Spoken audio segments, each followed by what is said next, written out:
Right, dudes, just thought I'd do a new updated rig tour video. It's been only been a couple of months since my last one, but my rig's changed quite a lot in that time, and I thought it'd be quite cool for you guys to see where I'm racing from. Not that there's many of you, but there might be one day that'd be quite cool to go back through these old videos and see, oh, look at that old wheel we used to have, man. Even though it's cutting edge now, it won't be in 5 years' time. So, anyway, without further ado, let's crack on. Let's do the let's get on with the PC.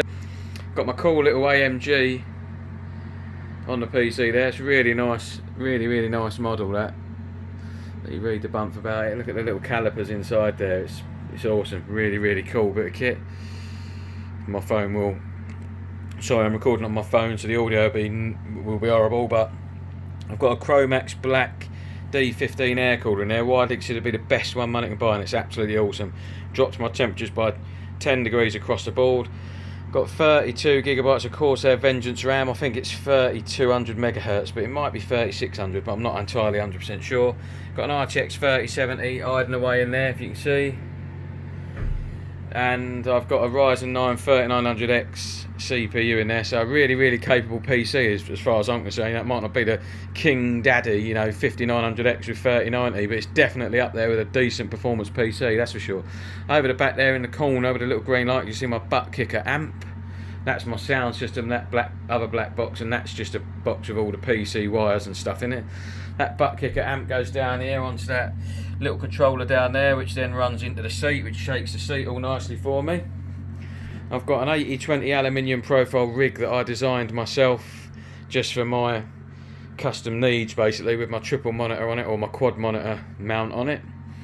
I've got three 27-inch 165Hz 1080p monitors here, which I absolutely love. Loads of people have gone 1440p, but I really rate my 1080p monitors, rocking sort of in the 180, 200 frames per second mark, which is nice.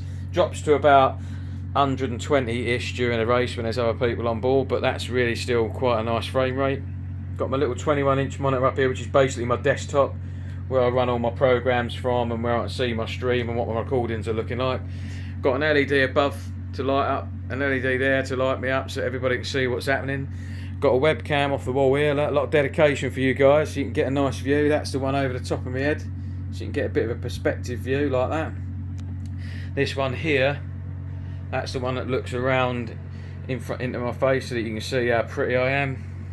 They're both Logitech C920 cameras, and they were a bit of a mission to get working together on the same machine. They kept conflicting with each other, and it only wanted to recognise one of them, but eventually, I don't know what I did, but it started recognising both. But it's quite a common problem. So if you guys were going to run two webcams, I'd recommend one in, not two Logitech C920s. You can run one and then run a different brand of another one, so that you've got a different software running each camera, otherwise it gets quite hard. I've got a nice little screen there with some relevant information: car ahead, car behind, best lap, last lap, best lap of the session, delta, pit, things like that. That's really quite a nice little screen. The reason I like the screen there and not just using what's in the car on the dashboard like that is because that never changes. It's always the same. So whenever I want to know how far the car is, I look at the same place, no matter what car I'm driving, which is why I like that. I've got another little Amazon Fire 8 tablet down here, which does a track map, a little dot where I am on the track and a dot where all the other cars are on the track, so I can see who's where and who's what, and if it's safe to come back on if I've gone off. Normally that's what that's for.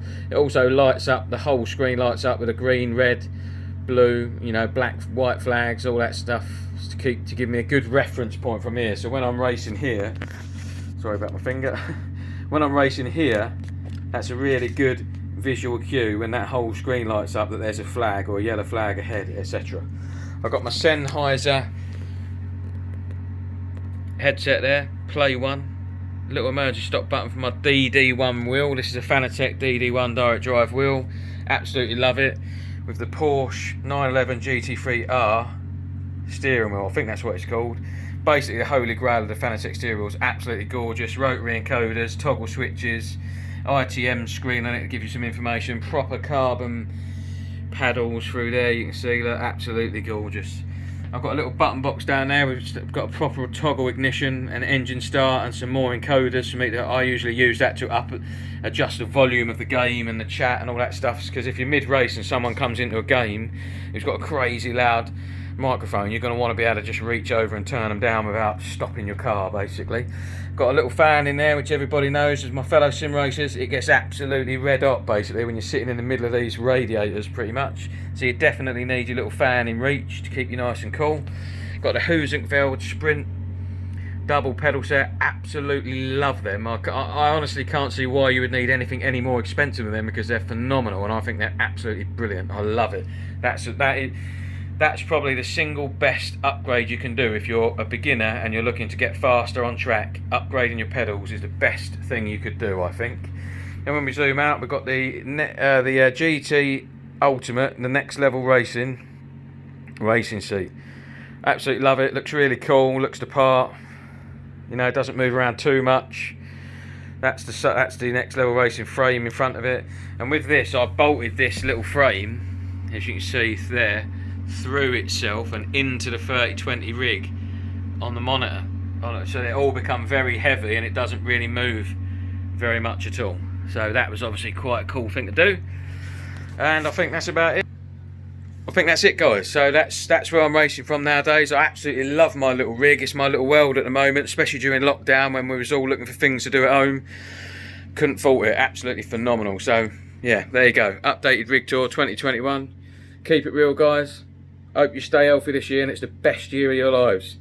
Like I said, keep it real. Like and subscribe and all that jazz. Till next time.